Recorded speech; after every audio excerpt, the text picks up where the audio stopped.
Ngosamashumi 28 umqolo oqala sathintelwa ngowesihlanu kulamqolo wesithathu kulencwadi namazwi athi ke kaloku akubona ukuba uPaulos utheze inyanda entsasa wayibeka phezulu komlilo kwaphuma inyoka ebushushwini obo namathela esandleni sakhe eli lilizwi lenkosi masithandaze ilizwi lakho bawo eli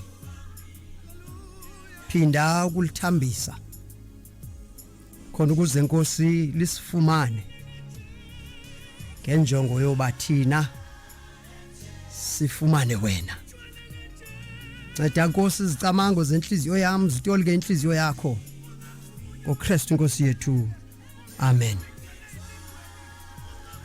Akubona ukuba uPaulos utheze inyanda entsasa wayibeka phezulu komlilo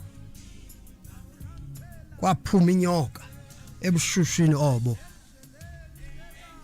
yanamathela esandleni sakhe. Ngoku sivela ePasikeni ndinqwenela ukuthetha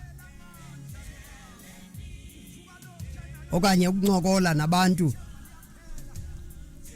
ekudala behamba indlela nabakhubeke endleleni yokukholwa kwane ukuphila kobubomi ngoba xa kuhanjwa indlela kuba khona ukugilana sigilwa ke ezinyoka esidibana nazo endleleni yobomi mhlawumbi naba baseza ukhubeka okanye balunywe zinyoka zobomi wonke bethuna ophulaphuleyo namhlanje ndinqwenela uqonde inyaniso enye yokokuba noba awukayiboni inyoka ebomini bakho kodwa ikhona yona. uPaulos apha ukulendawo uba uyamva uverse 1 uthi bakubona uba basindile ukwindawo yaseMalta ubaleka etempileni eJerusalem phakathi kwabantu akwabo ngoba amaJuda akokwabo ayenze isifungo sokuba akasayi kuzicheba inwele zawo engasayi kuze adle adambulala uPaulos. Inyoka yokuqala eyenza abaleke imbambano ababambene ngayo babambene ngovuko khamente ngcwele kaThixo wathebaleka wazibona seleyo miswa phambi kwenkundla yerhuluneli ebilandela emva kwaPilato uFelix.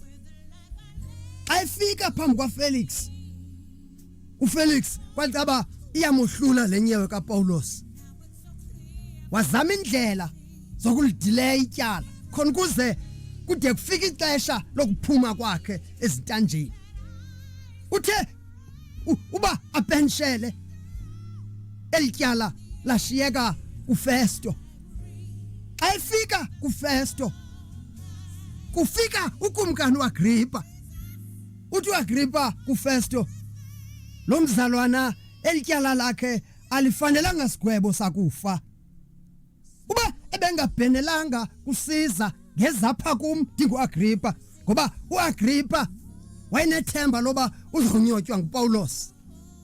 Uphuma ke kulonyoka enjalo usendleleni ngoku ebheka eRoma.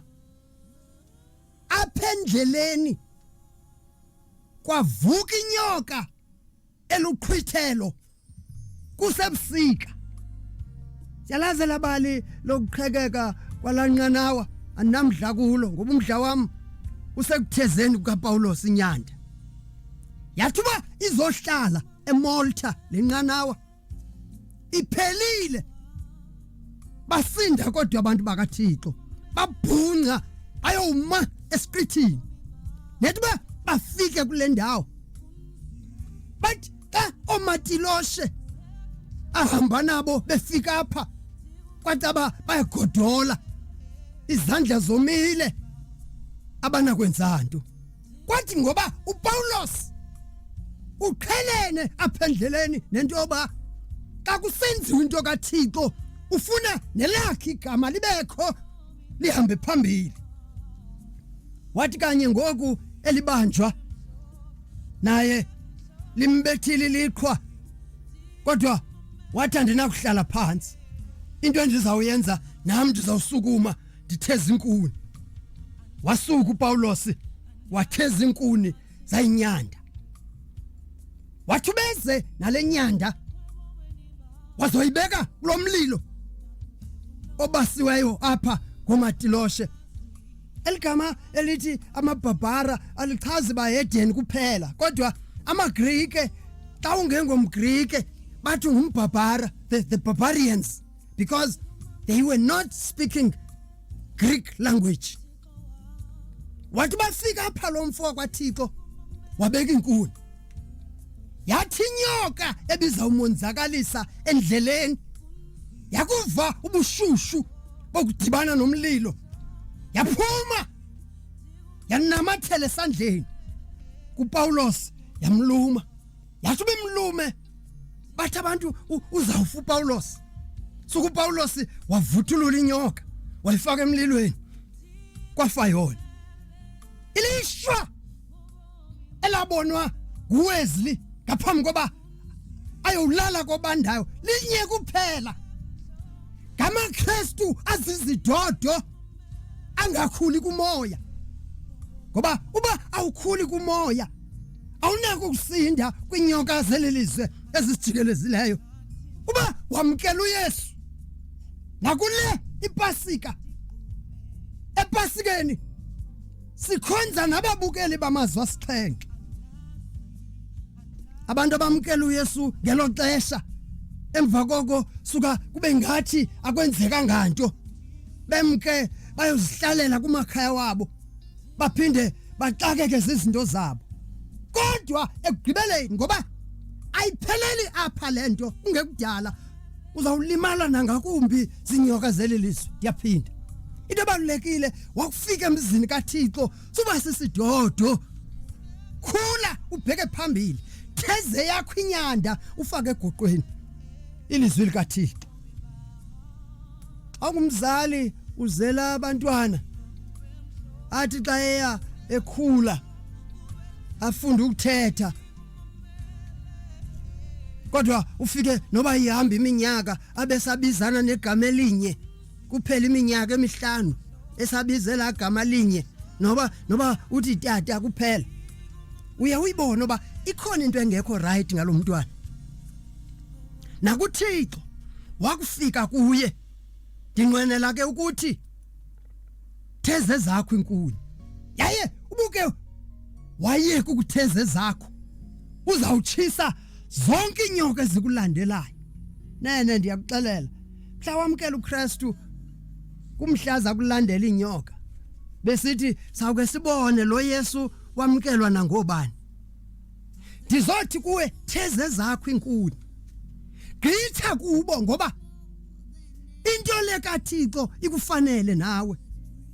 Kwincwadi endike ndayifunda balana lithile lomnye umfundisi kwindawo engumfundisi kuyo, kukho ifamily ethile yakwaJones, umzi wabelungu, utata nomama uJones, abantwana babo abathathu. Lo ugqibela nguJimmy, balibela abanye. Abantwana bagqibela ukuzicaweni mhlaba bezophehlelelwa kuphela. Mhla bagqiba lo ndima bahlale ezindlini zabo bapholelwa ngamazolo, bangaphinde balubeke kwasenkonzweni. Ngamina zanithile wathi umntwana wabo uJimmy esahamba ematyeni watyiwa inyoka kwabe kulate ingekho bangaleqa nakugqirha nakade khumbula ke ifoni zazingekho ngaloo maxesha xa bebona okokuba uJimmy uyasweleka bezame bancama babiza umfundisi sincede uthandazele nanku uJimmy uyasweleka ngoba okungenzeki kubantu kuThixo kuyenzeka bathu ba uThixo uke wasinceda wasindisa ubomi bukaJimmy sithembisa ngokuya mihla yonke ecaweni na njengoba besikade sixakekile zizinto zethu umfundisi wavuma ebona oba olusapho luxhalabile yaye uJimmy angasweleka nanini waguqa phambi koJimmy wathandaza kodwa into yothusayo yicontent yamazwi kaMfundisi uthi Thixo ndithandaza kuwe egameni likaJimmy okokuba umphilise uJimmy angasweleki kodwa endaweni yoba asweleke ndicela oba uzise ezona zingathi zinkulu inyoka ezingcono kunale khona ukuze zilume yonke le family khona ukuze bazoba ukhona wena unguThixo ongajikiyo ngoba kuyacaca oba beza kuwe xa belunywe zinyoka lo mthandazo xa umamele ingathi unenkohlakalo kodwa inyaniso ngoba kukho abantu abangamavila ngendalo abantu ekunzima nokusondela kuThixo abantu abathi uThixo ebagcinile abantu abathi uThixo egcine nefamily zabo abantu abahleli kamnandi kungekho ngxabano phakathi kwabo nosapho nobezinye ifamily zixabana kodwa kube nzima nokuthandaza bathi enkosi Thixo ngobomi osiboleke bona silusapho ekhaya kulalwa nje kubonwe sekusile kuze bambone oba ukho lo Thixo bambona mhlaba efikelwe zintshaba emzini wabo ndithe xa ndiqala uba awukayiboni inyoka enguSathana echwechwela umzi wakho yazoba kulate ngoku ebomini bethunana siyefana nabantu abasenqanaweni apho singasokuze silazi uqhwithela olusichwechwelayo ndizothi kuwe theza inkuni ubeke egoqweni ngoku kusakhanya athi umbhali khumbula umenzi wakho ngexesha lobutsha bakho lingekafika ixesha apho uyawuthi alindiyolele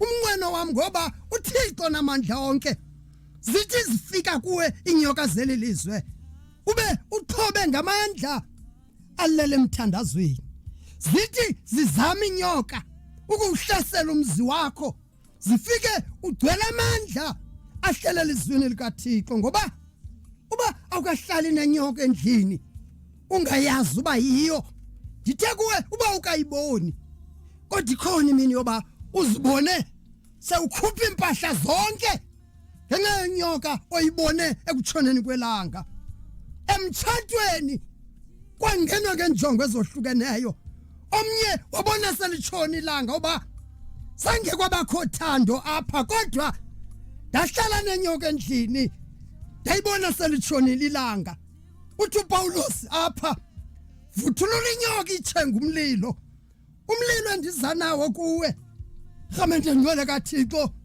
lilizwi likaThixo athi umbhali libubudenge kwabatshabalalayo akukhathaliseki noba uyibona inyoka selimkile ixesha kodwa vuthulula inyoka itshenga umlilo ungadutyalwe ukuze kumdali wakho inyoka ilungile kwabo bangamnanzanga uThixo kodwa ndizothi kuwe sondelela ubabalweni lukaThixo ungekonzakaliswa leli lizwe I don't speak on my behalf kodwa bethuna ndize egameni likaThixo othi manditsho njalo namhlanje into ebalulekile kukutheza inyanda ngoba inyanda oyithezile iza kunceda ekubeni zonke intshaba zingakwazi ukukumela athi umculi ozimele ethunzini lwanamandla onke uzifake enqabeni yongaphezulu konke akoyiko lotolo lubaleke mini nazo zonke izothuso azinako ukumfumana. Ingonyama kwanerhamba uyazinyathela ngoba yonke imibathalala iyakumdedela ngoba yena ugciniwe zingilosi. Akangeke akhubeke rhamente ngcwele kaThixo ngoba ukhangelwe zizo.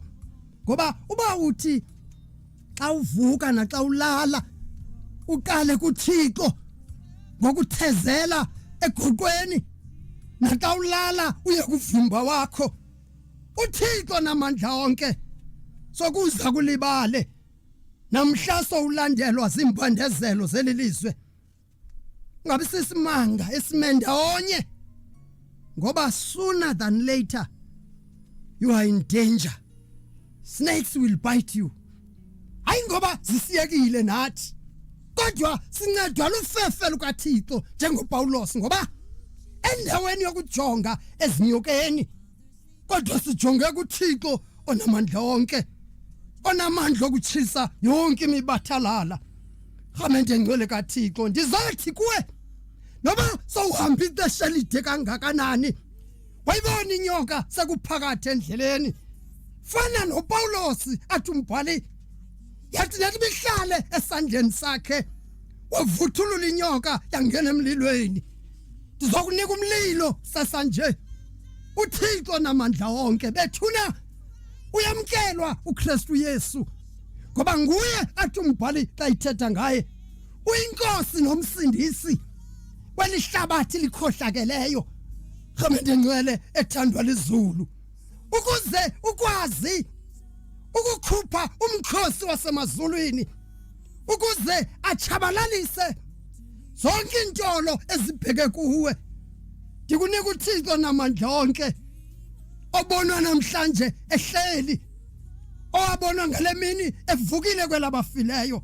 Rhamente ngcwele kaThixo ngoba emnqamlezweni rhamente ngcwele kaThixo kulepho wayosusa khona bonke ubumnyama obusisitheleyo ngoba isono sasiqabile endleleni, kodwa yaba nguye umxolelanisi phakathi komuntu noThixo, kukwamkela uKristu Yesu kusasa nje khona ukuze abe inkosi nomsindisi, khona ukuze zithi zonke inyoka ezikonzakalisileyo neziseza konzakalise bomini kodwa bafika unayo umvikeli ovikela zonke intolo zokhohlakeleyo.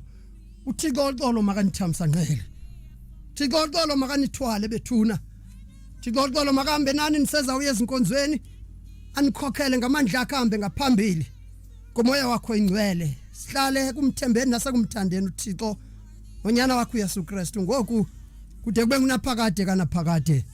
Amen.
Sizawuthandaza bethuna, sizawumema uThixo uba makasikhokhele namhlanje ngoba ebomini siyefana nabantu abaseluhambeni.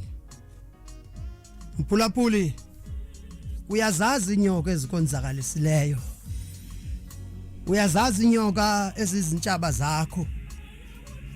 Ezinye inyoka sihleli nazo emisebenzini, asazi ba sasenze ntoni kuzo. Ezinye inyoka sihleli nazo emakhayeni. Lanto kuthi xa kuzawenziwa into enhle kuthiwe ibizawuba nhle lento uba ebengakhange uba nafike athethe.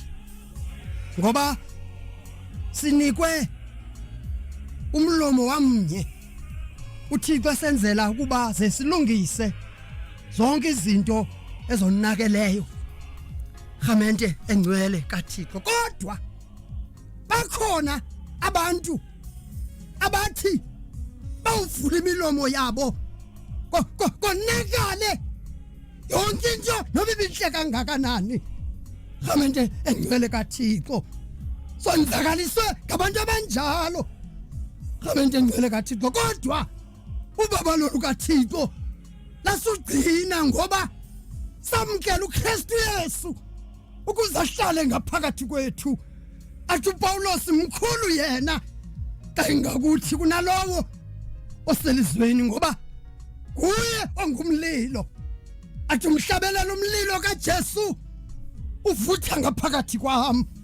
Uhlala undivuselela ngoba ubungekho umlilo oyimvuselelo ebomini bethu yekudala sonzakaliswa zinyoke zinobuhlungu endleleni yokuphila.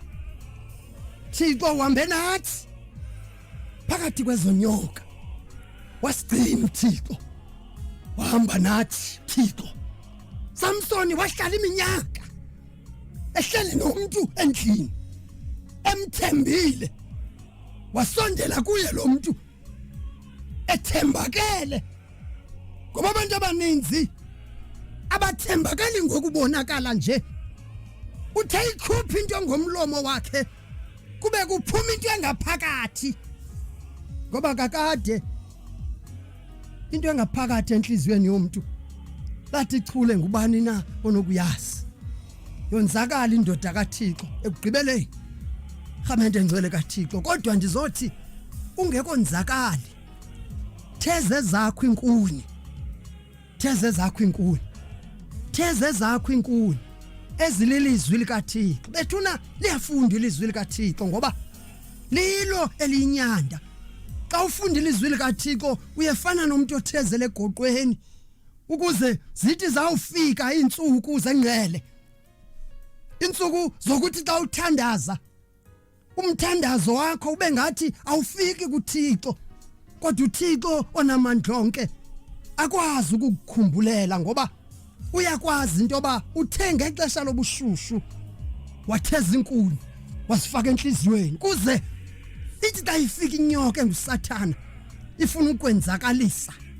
Zithi xa zifika inyoka ezinobuhlungu zifika kukho umlilo ngaphakathi kuwe. Thixo xolo makanithwale bethuna. Thixo xolo makanikhokhele. Thixo xolo makahambe nani kobubomi bunzima kangaka. Ngameni nasegazini ke lalo wafa uyakuhlawulela ulanga naphakade. uThixo namandla onke ndawonye nomoya ingcwele ndawonye nonyana wakhe ohleli ngasekunene ngoku kude kube ngunaphakade kanaphakade. Amen.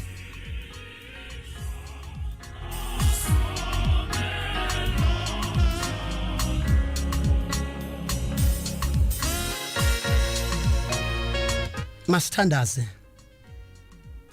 Thixo wethu oliliwa lethu. Thixo wethu onamandla onke. Thixo wethu olithemba. Thixo wethu ongumzali. Thixo wethu ozizinto zonke. Kusekuseni ngale mini yanamhlanje siyakubulela Nkosi ukusithanda kangaka. Sonzakele Nkosi endleleni kakhulu Thixo wethu onamandla. Kodwa sibulela ufefe lwakho luhlala luvutha ngaphakathi. Ngoba Nkosi ubungekho wena ngabe thina saphelele endleleni. Umkhosi wochaba Thixo wethu onamandla.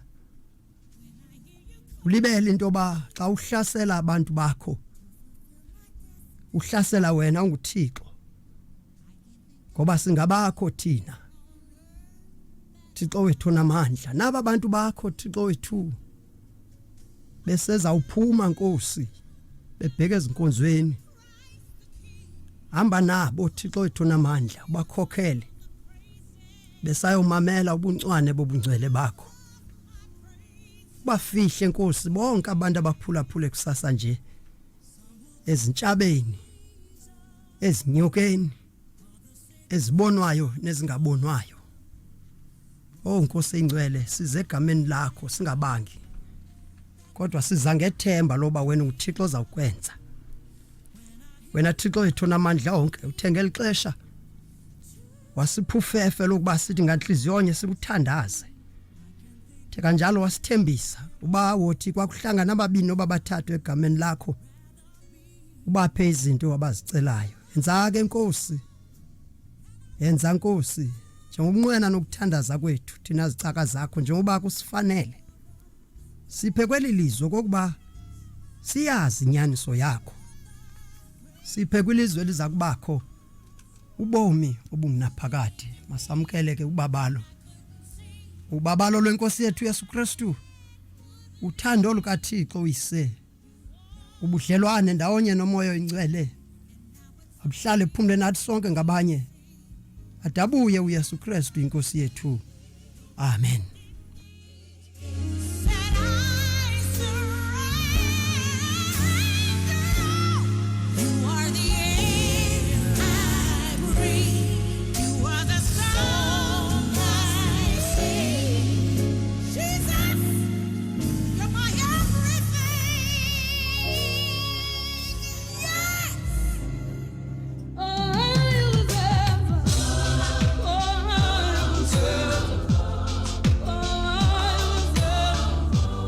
Siyamcela Dubai elona themba Umthombo weliso khofu sasa ngecawa ngomhlinzeki yesithandathu ukuya kweyesibhozo.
Kusasa ngecawa ngomhlinzeki yesithandathu ukuya kweyesibhozo.